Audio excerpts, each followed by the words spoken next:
नमस्कार, मी मेघा. गौरांश आणि मामा या चॅनलमध्ये तुमचं सर्वांचं मनापासून स्वागत आहे. सर्वांचा दिवस सुखाचा, आनंदाचा जाऊ हीच स्वामींच्या चरणी प्रार्थना. तर या सगळे चहा घ्यायला सकाळ सकाळी इथं चहा केला मी आधी, त्याच्यानंतर नाश्ता बनवला. सुट्टीचा दिवस असला की मग नाश्त्याला वेळच होतो ना. आज एकदम साधा सोपा आणि सर्वांच्या आवडीचा नाश्ता करणार आहे, ते म्हणजे पोहे. ॲक्च्युली पोहे नाही तर बटाटे पोहे करणार आहे मी.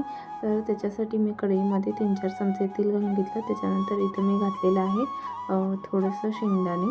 तर शेंगदाणे आधी परतवून घ्यायचे, 3-4 मिनटं लो फ्लेमवरती परतायचे, म्हणजे शेंगदाणे छान कुरकुरीत होतात. मग त्यानंतर शेंगदाणे काढून घेतले. त्याच्यानंतर मी इथं जिरं टाकलेलं आहे, जिरं मोहरी, आणि बटाटा एक बारीक चिरून घेतला होता तो घातलेला आहे.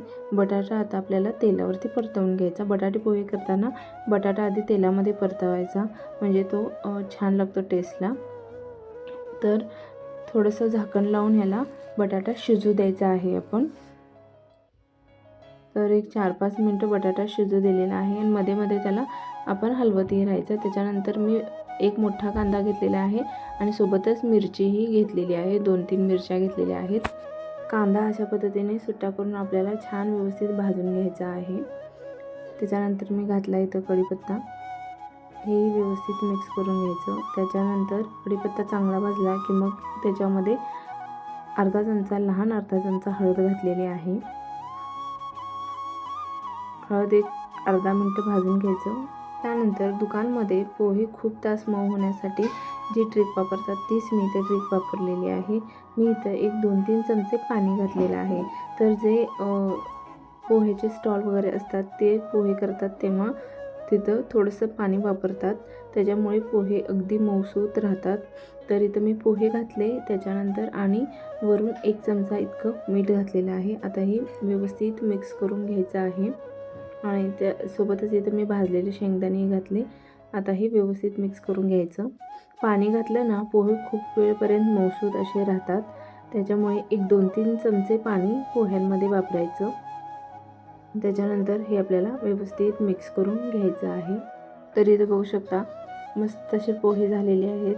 तर कॅमेऱ्यामध्ये ना थोडासा लाईट कलर दिसतोय, पण पोहे अगदी परफेक्ट कलरचे झालेत आणि एकदम सुटसुटीतही झालेत. आता झाकण लावून 1-2 मिनटं शिजू द्यायचं. तर एक 2-3 मिनटं झाले आणि आपले पोहे मस्त असे तयार झालेले आहेत. तर कुणाकुणाला पोहे हा नाश्ता आवडतो त्याने नक्कीच कमेंट करून सांगा. आणि वरून कोथिंबीर, खूप सारी कोथिंबीर घालायची, वरून घालायची, म्हणजे त्याची पोह्यामध्ये जास्त टेस्ट छान येते. तर मला तर असे वरून घातलेली कोथिंबीर जास्त आवडते. तर तुम्हाला कशी आवडत असेल तशी तुम्ही इथं वापरू शकता. तर खूप सारी कोथिंबीर घालायची, म्हणजे पोहे एकदम मस्त होतात. तर माझ्या पद्धतीने एकदा नक्की ट्राय करून बघा, खूप छान पोहे होतात आणि दिवसभर अगदी मऊसूत राहतील असे पोहे तयार होतात. तर नक्कीच ही एक ट्रिक वापरून बघा तुम्ही. थोडंसं 1-2 चमचेच पाणी घालायचं आहे. तर मी 4 प्लेट पोहे केलेले आहेत, त्याच्यासाठी 2 चमचे पाणी इतपत पुरेसं आहे. त्याच्यानंतर मी इथं वरून घालते आहे साखर. तर साखर वरून टाकून खाण्यापेक्षा ना, जेव्हा पोहे गरम असतात तेव्हाच साखर घालायची आणि व्यवस्थित मिक्स करून घ्यायचं, म्हणजे पोहे टेस्टला छान लागतात. आणि वरून साखर घातली की मग ते दातामध्ये येते, त्यामुळं टेस्ट छान येत नाही. तर अशा पद्धतीने आधीच पोह्यांमध्ये साखर घालून घ्यायची आणि परतून एक थोडा वेळ 1 मिनिटभर झाकून ठेवून द्यायचं. तर बघू शकता आपले पोहे तयार झालेले आहेत. मस्त असे आपले पोहे तयार झालेले आहेत. तर पोहे आवडले असतील तर व्हिडिओला लाईक करा आणि अशा छान छान रेसिपी आणि ट्रिक्स अँड टिप्ससाठी या चॅनलला सबस्क्राईब नक्की करा. बघू शकता किती मस्त पोहे झालेले आहेत. तर चला पटपट पोहे खाऊन घ्या.